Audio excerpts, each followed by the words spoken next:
우리는 지난주에 3개월 동안 정기적으로 아주 자세하게 바울에게 복음을 들었지만 예수님을 구주로 받아들이지 않는 어떤 사람들에 대해서 살펴보았습니다. 그리고 2년 동안 무더운 지역에서 적응하여 살기 위해 낮에 잠을 자야 하는 그 시간을 반납하고 열심히 하나님의 말씀을 배웠던 어떤 제자들에 대해서도 한번 살펴보았죠. 이들에게는 각각 뚜렷한 특징들이 나타나고 있었습니다. 복음을 거부한 어떤 자들은 3개월 동안 복음을 들었지만 바울의 가르침에 대해 마음이 굳어 있었고 또 불순종했고 비방했습니다. 반면에 어떤 제자들은 2년 동안 복음을 제대로 배우는 일에 헌신했고 배운 대로 실천하며 살아서 에베소 전체 지역과 아시아에 아주 큰 영향력을 끼치게 되었죠. 제가 소망하고 있는 다운교회 성도의 모습이 바로 이런 모습이라고 말씀드렸습니다. 지난주에 살펴본 어떤 제자들처럼 하나님의 말씀을 온전히 배우고 그래서 하나님을 제대로 알고 믿는 성도들, 하나님을 제대로 알고 믿을 뿐만이 아니라 또 자신의 삶 속에서 하나님의 말씀에 순종하며 배운 대로 믿음대로 살기 위해 노력하는 성도들, 사도행전 2장에 나타났던 예루살렘 교회와 지난 본문에서 살펴보았던 에베소 교회의 건강한 성장과 부흥은 모두 이런 모습을 가지고 살아가는 성도들이 있었기 때문에 가능했습니다. 저와 여러분들이 함께 이 소망을 품고 진짜 세상 속의 그리스도인으로 살기 위해 노력하면 다음 교회도 건강한 교회로 지속적으로 서가게 될 줄로 믿습니다. 이제 오늘 말씀을 한번 생각해 보십시다. 제가 생각하기로는 성도들이 이 세상에서 능력 있는 삶을 살고 싶어 하는 것 같습니다. 여기서 말하는 능력 있는 삶이라고 하는 것은 성경에 나타나는 성령의 은사와 기적들이 나를 통해서 이 시대에도 일어나면 좋겠다. 내가 그런 능력의 사람이면 좋겠다. 이런 마음들이 있죠. 또 기적이 아니라도 하나님의 말씀에 온전히 순종하기 위해서 노력하면서 하나님의 사람으로 당당하게 이 세상을 살아가는 것. 여러분, 이런 게 능력 있는 삶의 모습 아닌가요? 그러면서 하나님의 은혜와 복을 누리고 또 하나님이 나의 주인이시며 하나님이 나와 동행하고 계시다는 것을 내 주위에 있는 사람들에게 분명히 나타내 보여줄 수 있는 삶, 그런 삶이 제가 생각하는 능력 있는 삶인 것 같습니다. 그리고 저는 이런 능력 있는 삶을 살고 싶습니다. 첫 번째 얘기했던 성령의 은사와 성경에 나타나는 기적들이 필요할 때 저를 통해서 나타날 수 있었으면 좋겠습니다. 그리고 예수의 사람으로 정말 당당하게 이 땅 가운데 살아가면서 저 사람 진짜 예수 믿는 사람 맞구나, 저 사람한테는 예수의 모습이 나타난다, 이렇게 사람들로부터 인정받는 그런 능력의 삶을 살아가고 싶다고요. 여러분들도 그렇죠. 저는 저와 여러분들이 이렇게 능력 있는 삶을 살아가는 그리스도인들이 되기를 간절히 소원하며 계속해서 그렇게 기도해 갈 것입니다. 여러분, 오늘 우리가 나눌 본문이 바로 이런 능력 있는 삶의 모습을 보여주고 있습니다. 그리고 그 능력이 어디서부터 비롯되어졌는지, 또 이 능력을 우리는 이 세상 가운데서 어떻게 발휘해야 하는지, 그런 것들을 오늘 본문이 우리에게 분명하게 말씀해 주고 있죠. 이 말씀을 나누고 저와 여러분 모두 이 세상에서 그리스도인으로서 정말 능력 있는 삶을 살아갈 수 있기를 주님의 이름으로 축원드립니다. 2년 동안 두란노 소원에서 말씀을 가르치는 데 집중한 바울은 온전히 말씀을 가르치는 일에만 집중한 것이 아닙니다. 지난주에 살펴보았듯이 바울이 말씀을 가르친 시간은 에베소인들이 낮잠 자는 시간, 즉 오전 11시에서 오후 4시 사이에 비어있는 튀란노스의 사원에서 제자들을 가르쳤다, 그렇게 지난주에 말씀을 나누었죠. 무더운 지역에 사는 사람들은 아침 일찍 아직 햇볕이 뜨겁지 않을 때 일을 했고, 또 저녁에 해지기 전과 해진 후에 선선해질 무렵에 일을 했었죠.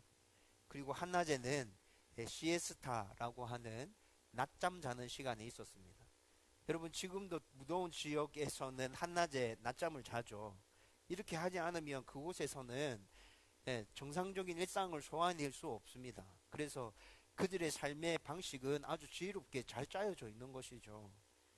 따라서 바울도 아침 일찍과 해지기 전과 해진 후에는 자기가 가지고 있었던 천막 만드는 기술을 가지고 자기 일을 했어요. 그리고 중간에 한낮에 낮잠 자는 그 시간을 비워내서 제자들을 가르쳤던 것이죠. 그런데 복음을 자세히 가르치는 것과 동시에 자기 일을 열심히 하는 바울에게 오늘 본문 말씀의 시작은 놀라운 능력이 나타났다, 이렇게 시작하고 있습니다. 여러분 11절과 12절 말씀을 같이 읽어보십시다. 다 같이 읽겠습니다. 시작. 하나님이 바울의 손으로 놀라운 능력을 행하게 하시니 심지어 사람들이 바울의 몸에서 손수건이나 앞치마를 가져다가 병든 사람에게 얹으면 그 병이 떠나고 악귀도 나가더라. 아멘. 여러분 이 말씀에서 지금 사용된 놀라운이라는 이 단어는 헬라어로 살펴보면 두드러진 또는 이례적인 이라는 뜻을 가지고 있습니다. 여러분 이 말은 지금 에베소에서 바울을 통해 일어난 기적이 두드러진 기적이고 또 이례적인 기적이라는 말이죠. 여러분 바울은 1차, 2차 전도 여행 때도 많은 기적을 베풀었었습니다. 루스드라에서 발을 못 쓰는 사람을 일어나 걷게 했고요. 또 그가 돌에 맞아 죽게 되었을 때 기적처럼 다시 살아났죠. 성경에는 분명히 헬라어 원어로 살펴보면 바울이 돌에 맞았을 때 거의 죽었다고 헬라어는 그렇게 표현하고 있거든요. 근데 기적처럼 살아나서 그 다음날 그 루스드라 지역을 떠나거든요. 빌립보에서는 점치는 귀신을 쫓아냈고, 그리고 점치는 귀신을 쫓아낸 일로 사람들에게 매를 맞고 바울과 실라가 옥중에 갇히게 되죠. 정신이 들었을 때 바울과 실라가 옥중에서 찬송하고 기도합니다. 그때 지진이 일어나고 홍문이 열리는 그런 기적들이 일어나게 되죠. 바울은 이미 전에도 이런 기적들을 베풀었고 또 바울의 삶 가운데서 이런 기적들을 체험하면서 복음을 계속 증거하고 있었다고요. 그런데 에베소에서의 기적은 이전 기적보다 더 두드러지고 이례적인 기적이었다라고 성경은 그렇게 말씀해 주고 있습니다. 여러분 그 이유가 12절 말씀에 나타나죠. 좀 전에 바울이 아침과 저녁 시간에는 천막 만드는 일을 했다고 했습니다. 그때 바울이 사용한 땀 닦는 손수건과 작업할 때 입었던 앞치마를 가져다가 병자들과 귀신 들린 자의 몸에 대면 병이 낫고 귀신들이 떠나갔다는 것이죠. 여러분 12절의 말씀이 그런 말씀이거든요. 병이 낫게 하려고, 귀신을 떠나가게 하려고 병자들을, 귀신 들린 사람을 앉혀놓고 그에게 기도하거나 그들의 몸을 만지면서 뭐 특별한 행동을 하지 않았는데 이런 기적이 일어났다는 것입니다.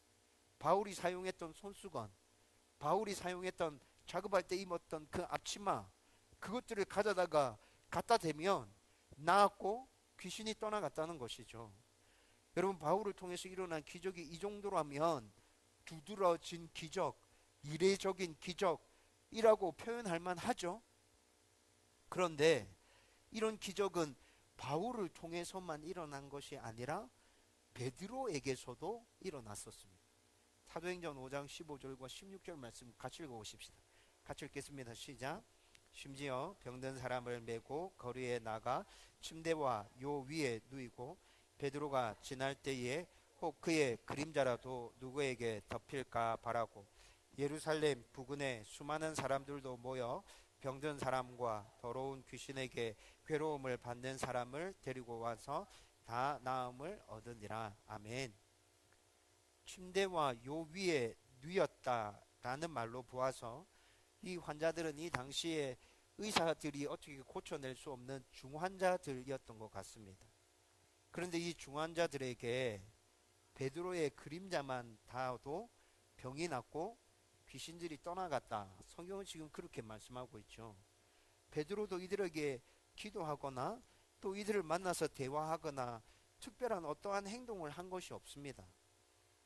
바울이 직접 어떤 행동을 한 것이 아니라 그가 사용한 손수건과 앞치마에 닿기만 해도 병이 낫는 모습과 흡사하지 않습니까?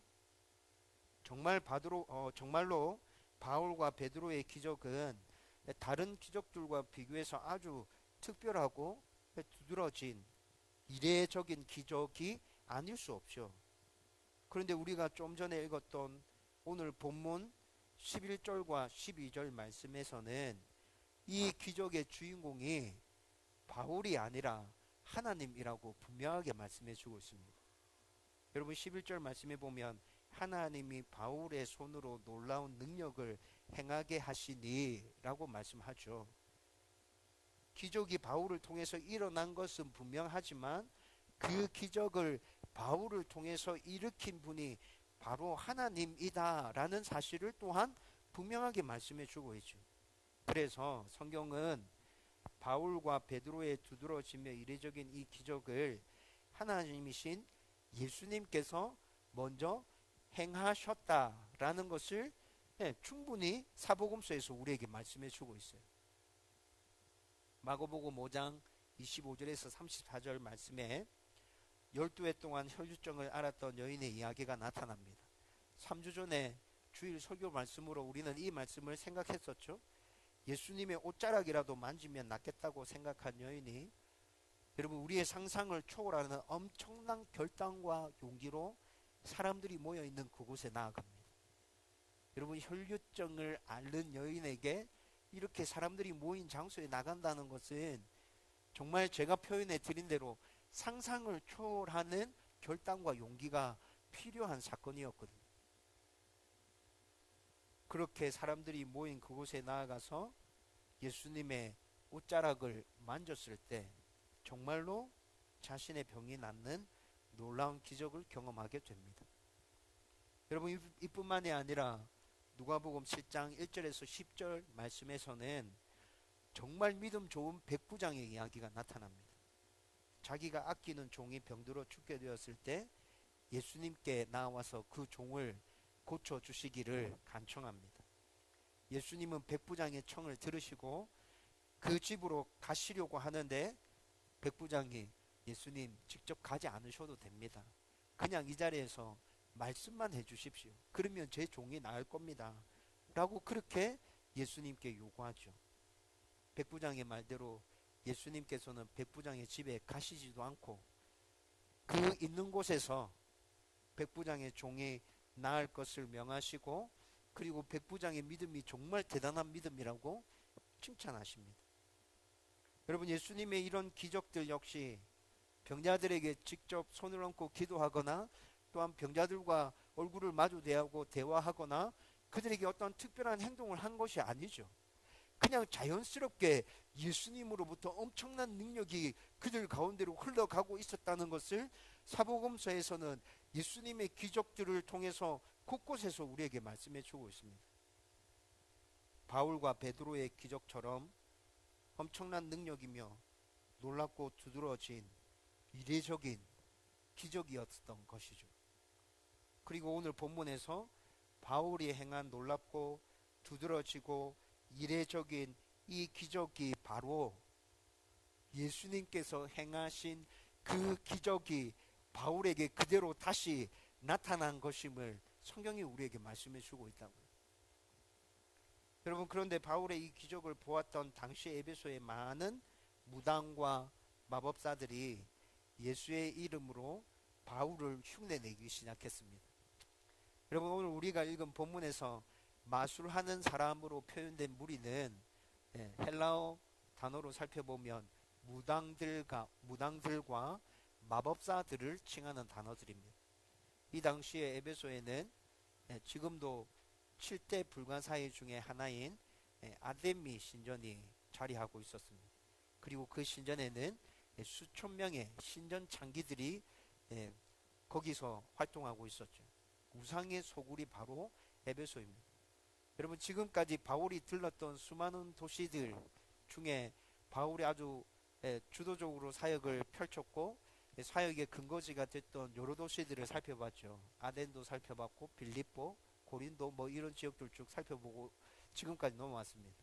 그런데 그것 모두 다 큰 도시들이었기 때문에 바울이 선교를 위해서 전략적으로 일부러 그런 지역에 들어갔다 그랬죠.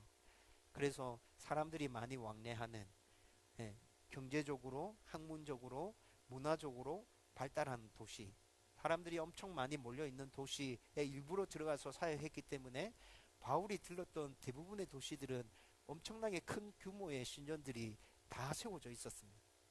그런데 여러분, 에베소에 세워진 이 아데미 신전은 제가 좀 전에 설명해 드렸던 것처럼 지금도 건축물 중에 7대 불관 사이에 포함되어지는 어마어마한 규모의 신전이 세워져 있었어요. 여러분, 그 신전을 지금 현대 과학자들이 연구하는데도 그 엄청난 크기의 돌들을 어떻게 옮겼는지, 어떻게 공중에 띄워서 그렇게 건물을 지었는지 아직도 미스테리라고요. 아덴에 대해서 설명해 드리면서 아덴에 파르테논 신전이 있었다고 말씀드렸었습니다. 바울이 사역했던 아덴, 그곳에 파르테논 신전이 있었고 그 신전의 규모가 엄청났고 그 신전에서 사역하던 신전 창기들은 1000명 정도였다고 제가 설명드렸거든요. 근데 여러분, 에베소에 있는 이 아데미 신전은 아덴에 있었던 그 파르테논 신전의 4배에 달하는 규모였습니다. 여러분, 그러면 이 에베소에 얼마만큼 우상으로 물들어 있는지, 또 에베소에서 활동하는 우상과 관련된 무당들과 점치는 점쟁이들이 얼마나 많았는지 조금 짐작이 되죠. 여러분, 이들의 수가 엄청났다는 것을 오늘 19절의 말씀을 통해서 우리는 좀 더 명확하게 추측해낼 수 있는데, 여러분, 이들이 가지고 있었던 책을 19절 말씀에 가보면 불태우는 장면이 나타나거든요. 근데 그 책값을 계산해 보니까 은 5만 드라크마였다고 말씀하고 있습니다. 여러분, 드라크마라는 이 화폐 단위는 로마에서 사용하였던 화폐 단위였거든요. 근데 1드라크마가 노동자의 하루 품삯이었습니다. 근데 5만 드라크마면 노동자가 5만 일 동안 일한 품삯이다 이 말이죠. 여러분, 1년을 365일로 치고 한 사람이 하루도 쉬지 않고 1년 365일 일한다면 한 사람이 137년을 일해야 하는 어마어마한 돈이었다고. 여러분, 지금 액수로 환산해서 말씀드리면 좀 더 명확하게 확 다가오겠죠. 여러분, 요즘 노동자의 하루 평균 임금이 한 14만 원 정도 됩니다. 여러분, 그렇게 쳐서 계산해 보면 여러분, 지금 5만 드라크마의 이 돈은 우리나라 돈으로 환산해서 70억 정도 되는 돈이란 말이에요. 여러분, 마법사와 점쟁이들이 자신들이 가지고 있었던 그 마법과 점치는 것과 관련되어져 있는 그 책들을 태우기 위해서 꺼내왔는데 아마 모든 책들을 다 꺼내오지는 않았을 거예요. 그렇죠? 충분히 우리는 그렇게 추측해 볼 수 있겠죠. 모든 사람들이, 에베소에 있었던 모든 점쟁이와 모든 무당들이 자기가 가지고 있었던 그 모든 책들을 다 꺼내오지는 않았을 거라고요.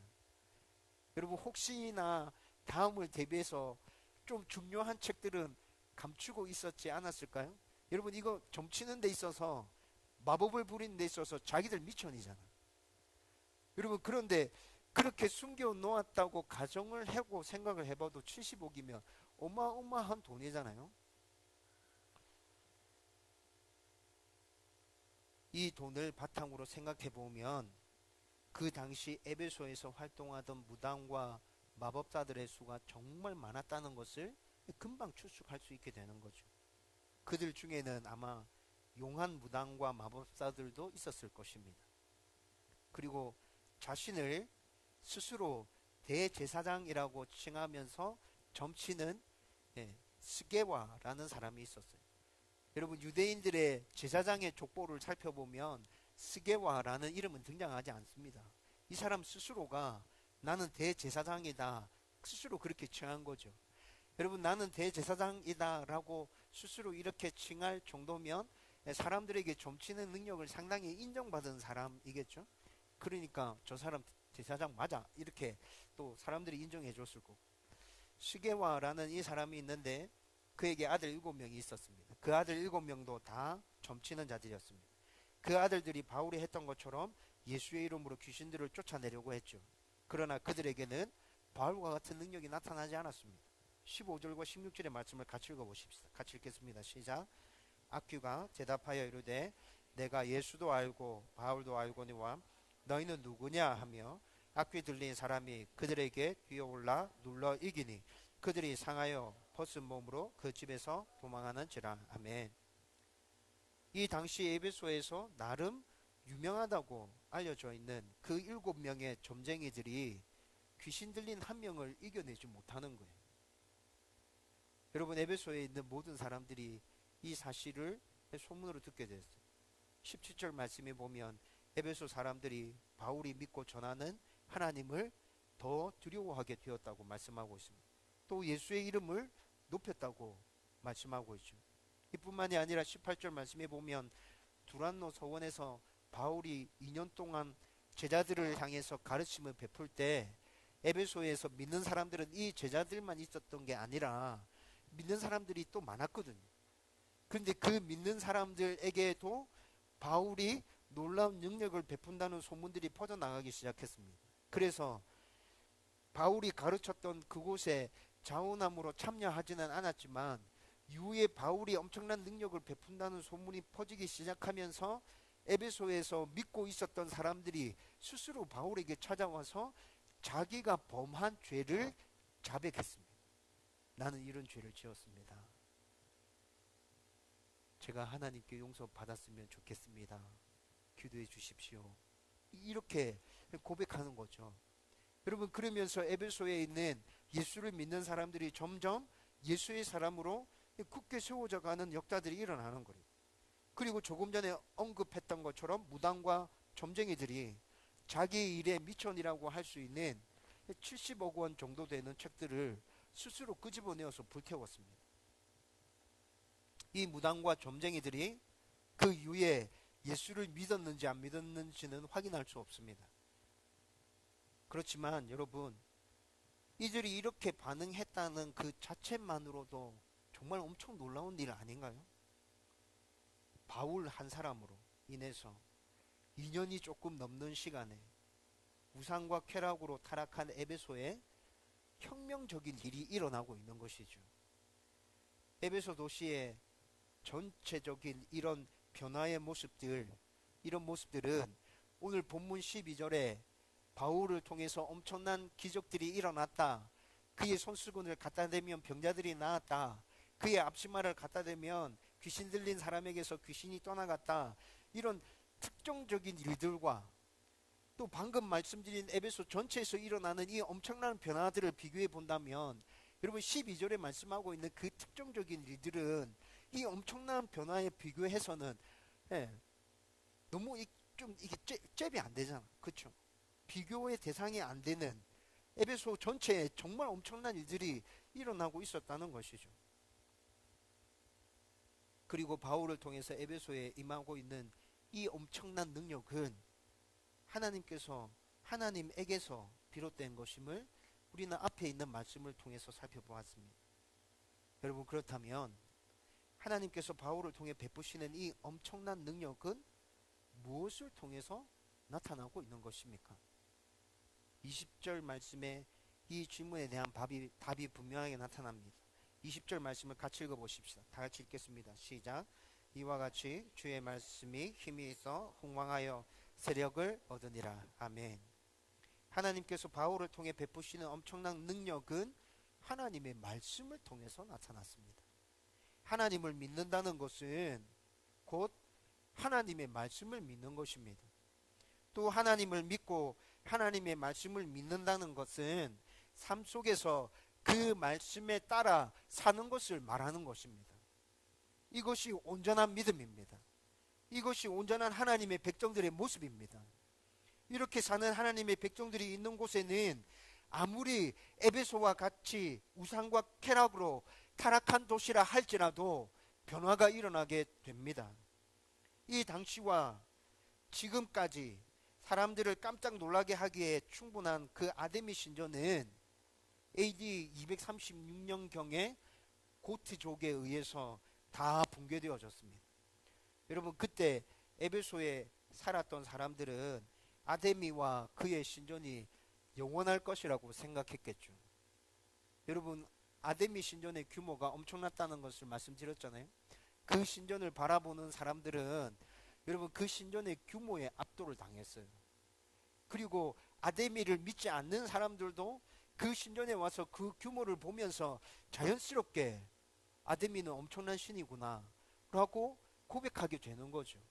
여러분, 그러면서 아데미 신은 절대 멸망하지 않을 거야, 이 신전은 절대 무너지지 않을 거야 라고 생각했는데 236년에 고트족에 의해서 그 아데미 신전이 파괴되어졌다고요. 여러분, 지금 아데미 신전 터에 가면 큰 기둥 하나만 남아져 있습니다. 반면에 이때 이 당시에 에베소에서 미미하게 시작되어진 복음은 2000년의 세월이 지나면서 에베소뿐만이 아니라 온 세계에 퍼져서 지금까지 살아 역사하고 있으며 앞으로도 더 많은 사람, 더 넓은 지역, 더 많은 일들을 일으키며 전 세계 일방으로 계속해서 퍼져나가게 될 것입니다. 여러분, 태초 이후에 하나님은 사람들의 눈에 보이신 적이 한 번도 없었지만 그분의 말씀이 이렇게 살아서 엄청난 역사를 일으키고 있는 것이죠. 지난주에도 잠깐 살펴보았듯이 이 말씀이 살아있고 능력이 있는 말씀이기 때문에 이 말씀이 온전히 심겨지고 이 말씀을 온전히 받아들이는 자에게는 언제나 누구든지 30배, 60배, 100배의 열매를 맺게 되는 것입니다. 바울은 우상과 쾌락으로 타락한 에베소 도시 안에서 그 도시 안에서 말씀을 가르치며 그 말씀에 온전히 순종하는 삶의 모습을 보이면서 이렇게 엄청난 일들을 이루었습니다. 바울을 통해 살아있는 하나님의 말씀이 선포되어질 때에 죽어있고 메말라 있었던 사람들의 영혼이 깨어났을 것입니다. 다시 소생하고 살아났을 거예요. 바울과 제자들이 알고 이해하고 깨닫게 된 말씀대로 살려고 노력하는 모습들을 통해서 에베소에 있는 모든 사람들에게 하나님의 사랑과 섬김과 배려와 정직과 진리와 이런 것들이 점점 에베소 도시 전체로 퍼져갔을 것입니다. 따라서 저는 믿는 사람들만 모여 살고 모든 일을 믿는 사람들과만 함께하고 교회로만 계속 불러 모으는 일은 절대로 하고 싶지 않습니다. 그래서 개척 처음부터 주일 예배를 드리고 그 주일에 주신 하나님의 말씀을 붙들고 세상 속에 나가서 살라고 그렇게 강조했던 것이죠. 여러분, 이렇게 살아보면 우리의 연약함과 우리의 죄된 본성을 깊이 깨닫게 될 것이고 하나님의 도움 없이는 내가 단 하루도 제대로 살아갈 수 없구나 라는 것도 깊이 뼈저리게 깨닫게 될 것입니다.